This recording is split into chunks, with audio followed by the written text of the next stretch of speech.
అదే RTV app వార్తల్ని క్షణాల్లో చదివే అవకాశం ఉంటుంది. ఒక న్యూస్ పేపర్, ఒక టెలివిజన్ ఛానల్ మీ చేతుల్లో ఎప్పుడు ఉంటాయి.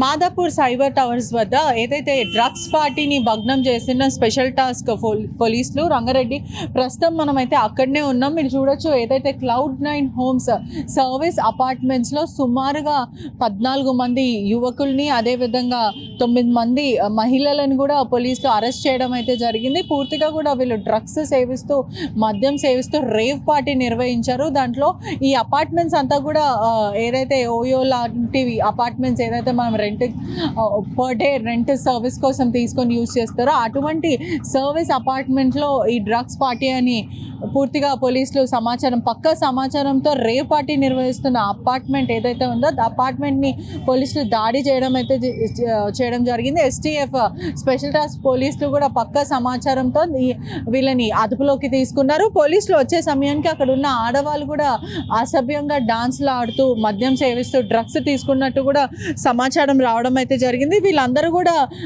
దీంట్లో ప్రధానంగా కొంతమంది CBIT స్టూడెంట్స్ కూడా ఉన్నారు అని కూడా పోలీసులకి పూర్తిగా దర్యాప్తులో చేసింది. వీళ్ళందరినీ కూడా చెంచల్ జైలుకి అయితే తీసుకెళ్లడం అయితే జరిగింది.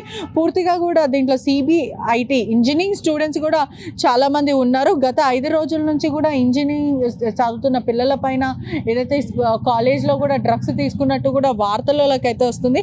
ప్రధాన నిందితుడు నాగరాజు యాదవ్, అతని బర్త్డే కారణంగా ఈ ప్రైవేట్ పార్టీ అనేది జరిగిందని పూర్తిగా అయితే తెలుస్తుంది. ఒకవైపు అతను ఒక రియల్టర్, అదేవిధంగా ఇమాన్యుయల్ 20 సంవత్సరాల కుర్రాడు, అతను బీటెక్ స్టూడెంట్ చదువుతున్నాడు.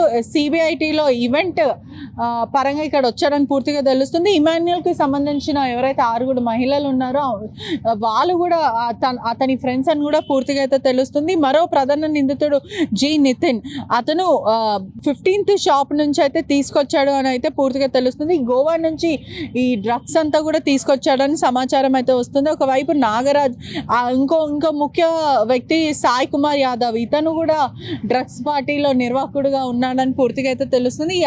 ఈ 5 ప్రధాన నిందితులని రిమాండ్కి తరలించడం అయితే జరిగింది.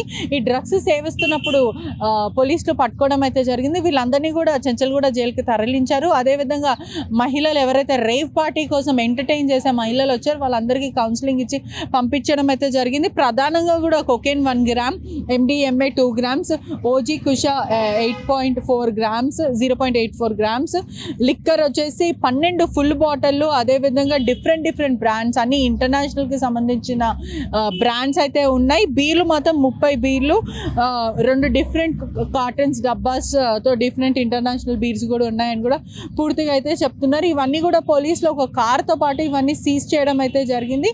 రేవ్ పార్టీ అంటే నిన్న 6 గంటల నుంచి సాయంత్రం 6 గంటల నుంచి ఉదయం 6 గంటల వరకు రేవ్ పార్టీ నిర్వహించుకోవడానికి ఈ సర్వీస్ క్లౌడ్స్ హోమ్స్ అపార్ట్మెంట్ని అయితే ఎంచుకోవడం అయితే జరిగింది. ఇటీవల చాలా ఇంజనీరింగ్ స్టూడెంట్స్ చేసిన వాళ్ళందరూ IT జాయిన్ అవ్వాలి, లేకపోతే ఇంటర్నేషనల్ పర్పస్కి వెళ్ళాలని అనుకుంటారు. కానీ వాళ్ళకి తెలియాల్సిన విషయం ఏంటి అని అంటే, ఇటువంటి NDPS యాక్ట్లో ఒక్కసారి స్టూడెంట్స్ ఇరుక్కోవడం జరిగినా, లేకపోతే వాళ్ళు మద్యం సేవిస్తూ, లేదంటే డ్రగ్స్, ఇవన్నీ ఇంటాక్సికేట్ సబ్స్టెన్స్ ఇవన్నీ తీసుకున్నా కూడా వాళ్ళ లైఫ్ కండమ్ అయిపోతుందని ప్రజలకు కూడా తెలియాలి. ఎందుకంటే చాలామంది ITకి వెళ్దాము, పాష్ లైఫ్ ఎంజాయ్ చేద్దామని ఒక జాయ్ అంటే టెంపరీ ఆనందాల కోసం ఇలా చేస్తున్నారు. కానీ వాళ్ళకి ఎక్కడ ఉద్యోగాలు రావు, వాళ్ళ పాస్పోర్ట్లు అప్లై చేసుకోవడానికి రిజెక్ట్ చేస్తారు, వీసాలు కూడా రిజెక్ట్ చేస్తారు.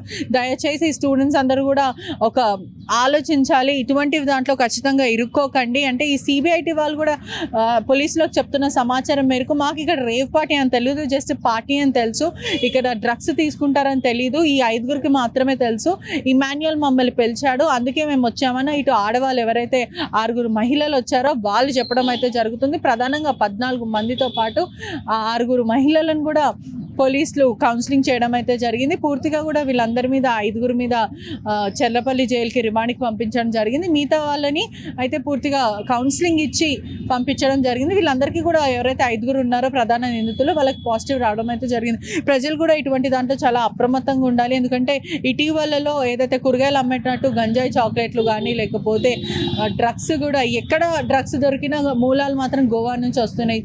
సో మీ చుట్టుపక్కల ఎవరైనా మీకు తెలియకుండా ఇటువంటి పార్టీస్కి పిలిచినప్పటికీ కూడా దయచేసి కనిపెట్టుకుంటూ ఉండండి, వాళ్ళు సేవించేది మద్యమా లేకపోతే డ్రగ్స్ తీసుకుంటున్నారా అని. ఒకవేళ మీకు తెలిసిన చుట్టుపక్కల ఉన్న వాళ్ళే డ్రగ్స్ సేవిస్తున్నారని మీకు అనుమానం వస్తే దయచేసి నార్కోటిక్ పోలీసులకి మీకు గూగుల్లో నంబర్స్ ఉంటాయి, అనేక డ్రగ్స్కి సంబంధించిన ఎమర్జెన్సీ నంబర్స్ ఉంటాయి, వాళ్ళకి కాల్ చేసి మీ ఇన్ఫర్మేషన్ కూడా గుట్టుచప్పుడు కాకుండా వాళ్ళు ఉంచుతారు. కేవలం మీ బాధ్యతగా మీరు బాధ్యత పౌరుల ఒక కాల్ చేసి వీళ్ళు డ్రగ్స్ తీసుకుంటారని చెప్పండి. వాళ్ళు చెప్పి మీరు ఇన్ఫర్మేషన్ పోలీసులకు ఇచ్చిన తర్వాత మీకు రివార్డు కూడా అందిస్తామని గత ప్రభుత్వం ఏదైతే ఈసారి రేవంత్ ప్రభుత్వం చెప్పడం అయితే జరుగుతుంది. గత ప్రభుత్వం కన్నా ఈ ప్రభుత్వం చాలా డ్రగ్స్ని అరికట్టాలి అని ఒక పట్టుదలతో ఉన్నారు. అదేవిధంగా ఎటువంటివి టాలరేట్ చేయం, డ్రగ్స్ ఫ్రీ సిటీగా చేయడమే మా ముఖ్య ఉద్దేశం అని పూర్తిగా అయితే చెప్పడం జరుగుతుంది. Cameraman విజయ్తో పెట్రిషా reporting RTV Hyderabad. మరిన్ని వీడియోస్ కోసం ఛానల్ ని సబ్స్క్రైబ్ చేయండి, లేటెస్ట్ అప్డేట్స్ కోసం వాట్సాప్ ఛానల్ ని ఫాలో చేయండి అండ్ లింక్ డిస్క్రిప్షన్ లో ఉంది.